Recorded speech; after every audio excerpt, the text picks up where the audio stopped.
Hello, hi. This is a new video. It's extra pickups.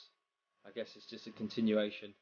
I really need to try and get away from the pickups videos, but it's all I'm doing at the moment. I'm trying to really establish what my aim is. Really, I'm just picking lots of stuff up, and I really want to work out how to what I really want to collect and what parts of that I want to collect. Like, do I want to collect the music, the books, and stuff? I've got an inkling, and I'll go through that later in this video. But I've got some pretty decent stuff. I've looked at my old videos. I'm not too sure about what I've shown, but I tried to make sure I don't show the same stuff twice. But literally, I have to show this and keep track of everything myself. Because I'll get clogged up and I won't be able to fit it into a 15-minute video. Because anything over that for pickups really is a bit like laborious. It's just showing you stuff that you might have already seen in other videos. Perhaps not. Uh, Perhaps not. But I mean, I'll go through the prices as well. So you know what I'm paying and you know what's available for what price. I'm not just going to go, oh look, I bought this and then put it down. So this morning I went to a game shop and I bought book off. I bought $1 PlayStation 1 games. So let's start with the first one. So Alundra for the PS1. There's a crack on the case, but it's got the manual and the map. So Alundra, $1. Okay, uh, decent game, decent RPG. This freaky, quite a rare game actually. Click the Blood 2. It's not rare. It's uncommon. Uh, in even in Japan. I mean, Click the Blood was really poor. I don't think the sequel was that much better. But it was one of the launch titles, I believe, 1995. Yeah, anything with 1995 written on, just buy it. Generally, as a rule, that's what I do anyway. At the moment, just buy everything from 1995. Then you know you're getting the oldest ones first, which they're likely to be more difficult to get later on. So yeah, Click the Blood 1, Click the Blood 2. There's a bit of glare. I can see my own keyboard. But yeah, they're you know both complete in their boxes, $1 each, as expected. Breath of Fire 3, $1. Now, beautiful looking art. I'm pretty sure this is unique. It's not the American version, definitely not British version or European version. Incredible game. I've played it through and for, but not the Japanese version. But there's no manual. But for $1, I wouldn't. I was never going to put it back on the shelf because I love this game. So yeah, Breath of Fire 3, great game. I bought this. I probably shouldn't have, but it's called Hanabi. So fireworks or flower fire, which is quite a beautiful way of putting it, really. Flower fire. But yeah, it looks like a fireworks game and just looks really funky. And there's a clown. He looks like a clown anyway. So fireworks with a clown.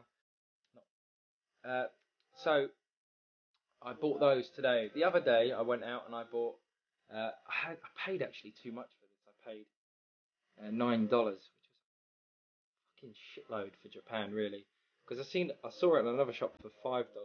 I should have picked it up there and then. And actually, it's the same shop I went to this morning, and it was still there for $5. So, but I just really, really, really wanted to play the original GTA. I think only one GTA was made in Japan. Correct me if I'm wrong, but I've searched everywhere, and I can't find GTA 2 in Japan. And I don't know if there's a list of PS1 games, but it's about time I started looking because I'm nearing on about 60 games now from zero, because obviously I sold everything in the UK, so coming back here, starting from scratch, it's fun. I love it, but it's kind of daunting as well because there's loads of Japan only games, but that was one that I had to buy, and I think I'm going to buy the collector's pack from the UK as well. It's the PAL collector's pack in black because that's really really nice, and that's got GTA 1, 2, and London, I think, which is pretty cool. Those games were just like so nostalgic. I got Crash Bandicoot 1 for $1. Not much more you can say about that. What a find! I mean, this was $5. You're not gonna leave it there, are you? Dreamcast, Marvel vs. Capcom, players, Mega Man players, quite a few different characters on this one. Darkstalker's character, Iron Man. Oh, they're on the front anyway. Strider, yeah. The little dude from Grandia, Ryu, is that his name? Ryu.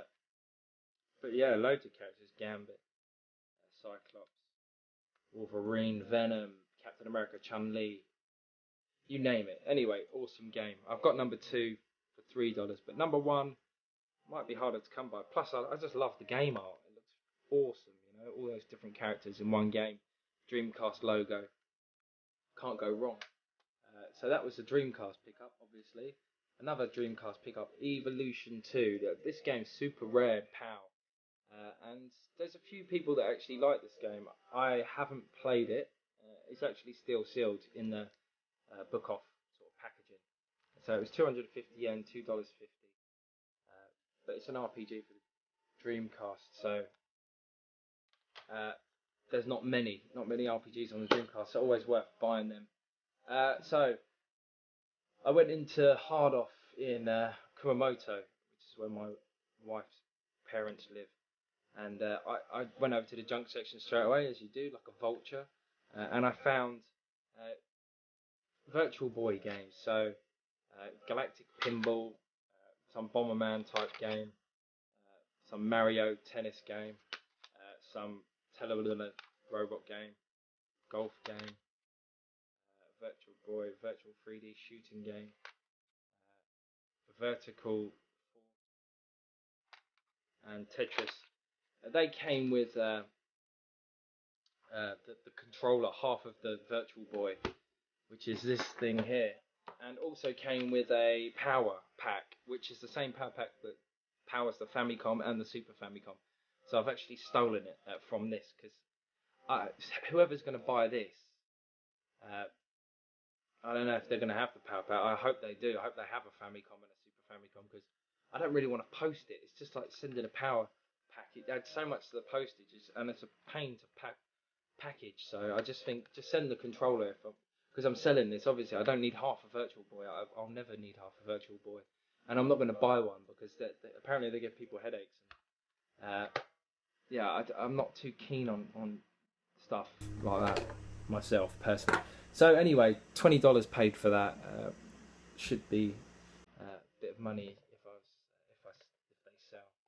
So yeah, went into a local second-hand recycling store, and I found a Famicom, original Famicom. There were loads of games as well, but the games were like $3 and $5. I should have bought Mario 2, Super Mario USA, but which was about $4, but I didn't, and I regret it now. But it's probably still there. But yeah, Famicom, no cables.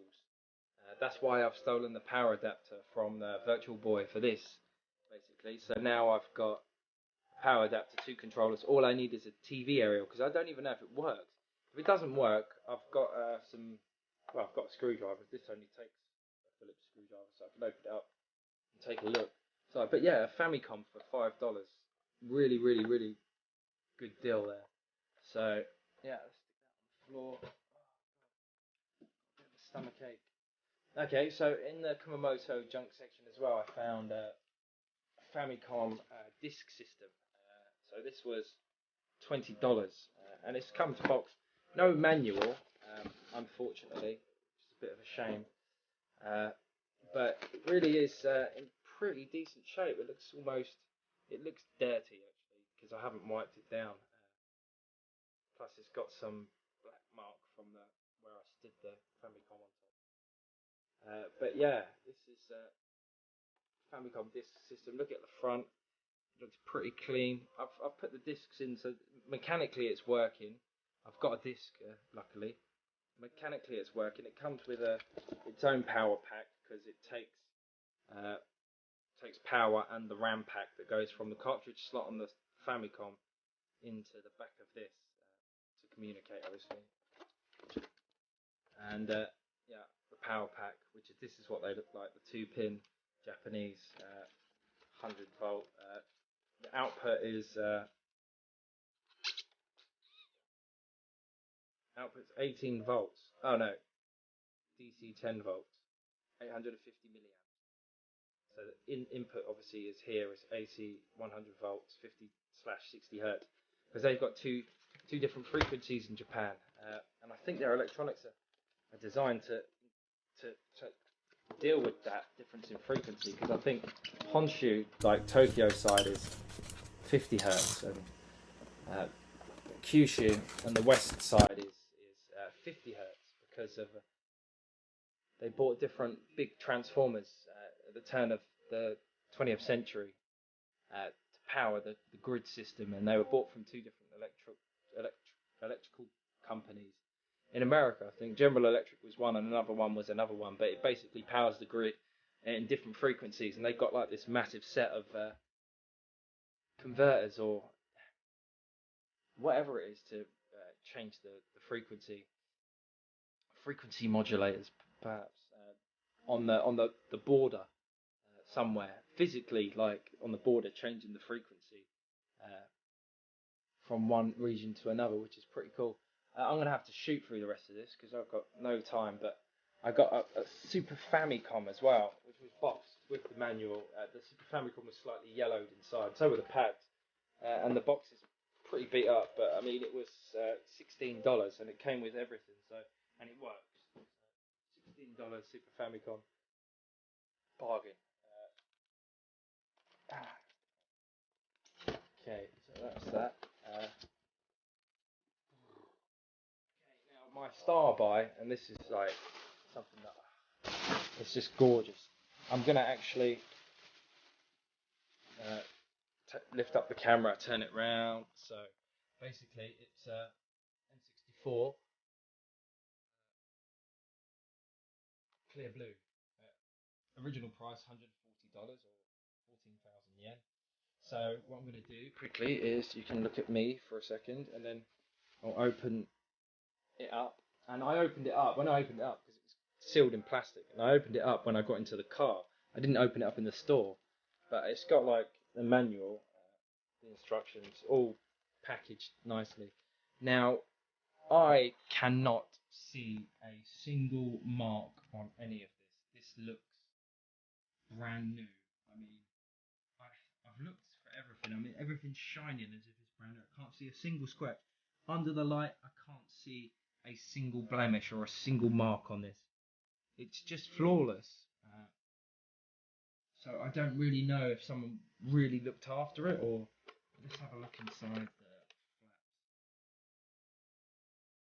flaps. I don't know if somebody really looked after it, or